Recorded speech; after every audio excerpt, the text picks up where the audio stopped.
জাতীয় দলের ব্যস্ততার কারণে অনেকেই ঢাকা প্রিমিয়ার ডিভিশন ক্রিকেট লিগের সব ম্যাচ খেলতে পারেননি, তাই এবারও জাতীয় দলের বাইরের ক্রিকেটাররাই রানের তালিকায় সবার উপরে। ব্যাটিংয়ে দারুণ ছন্দে পারভেজ হোসেন ইমন। প্রাইম ব্যাংকের হয়ে আসরে 5টি 50-র বেশি স্কোরে সর্বোচ্চ 585 রান তার। ব্যক্তিগত ইনিংস সর্বোচ্চ 151 রানের। তাকে বাজিয়ে দেখার জন্য জিম্বাবুয়ের বিপক্ষে টি-20 সিরিজে জাতীয় দলে রেখেছেন নির্বাচকরা। রানের তালিকায় দ্বিতীয় হল সবচেয়ে ধারাবাহিক মাহিদুল ইসলাম অঙ্কন। 60টি ইনিংসে 50-র বেশি স্কোরে 555 রান করেছেন তিনি মোহামেডানের হয়ে। ব্যাটিং গড় 50-এর উপরে। রানের তালিকায় 3 সাইফ হাসান। 12 ম্যাচের 12 ইনিংসে 544 রান করেছেন এই ডানহাতি। শেখ জামালের হয়ে তিনিও বেশ ধারাবাহিক, গড় 50-এর উপরে।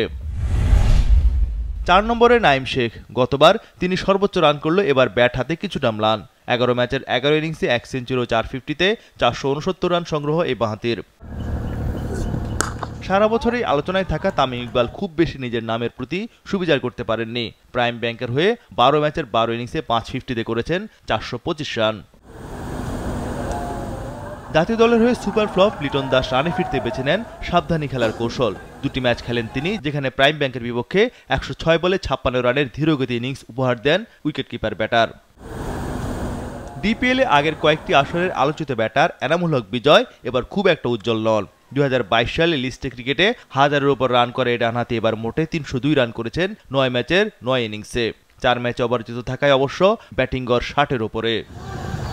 সামনেই টি-20 বিশ্বকাপ, আর এই মেগা আসরের আগে বাংলাদেশ দলের আলোচনায় জাকের আলী অনিক। 9 ম্যাচে 8 ইনিংসে 68 করে 344 রান করলেও স্ট্রাইক রেট খুব একটা সমৃদ্ধ নয় অনিকের।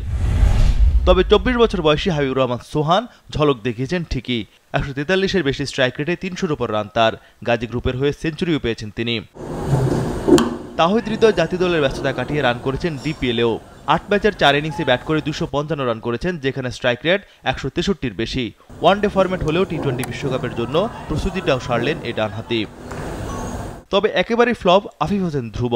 নিজেকে যেন হারিয়ে খুঁজছেন আবাহনীর এই তারকা। 12 ম্যাচে 9 ইনিংস খেলে মাত্র 194 রান আফিফের, যা চলতি আসরে মোহামেডানের পেসার আবু হায়দার রনির চেয়েও কম। বোলিংয়ে দারুণ ছন্দে রয়েছেন leg spinner Rishad Hossain. Shinepukur cricket ক্লাবের হয়ে এই পর্যন্ত 9 ম্যাচে 23 উইকেট নিজের ঝুলিতে নিয়েছেন। তার চেয়ে বেশি উইকেট রয়েছে কেবল রুয়েলের।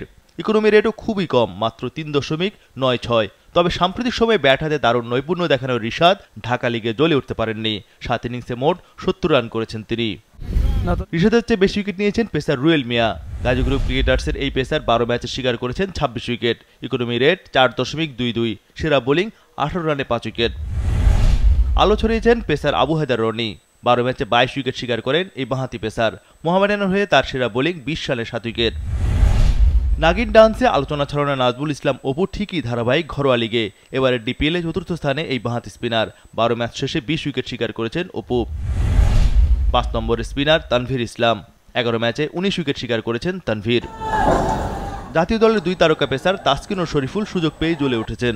তাসকিন সুযোগ পেয়েছেন 8 ম্যাচ, যেখানে 16 উইকেট তুলে নেন ডানহাতি পেসার। আবার শরীফুল 4 ম্যাচ খেলেই শিকার করেন 10 উইকেট।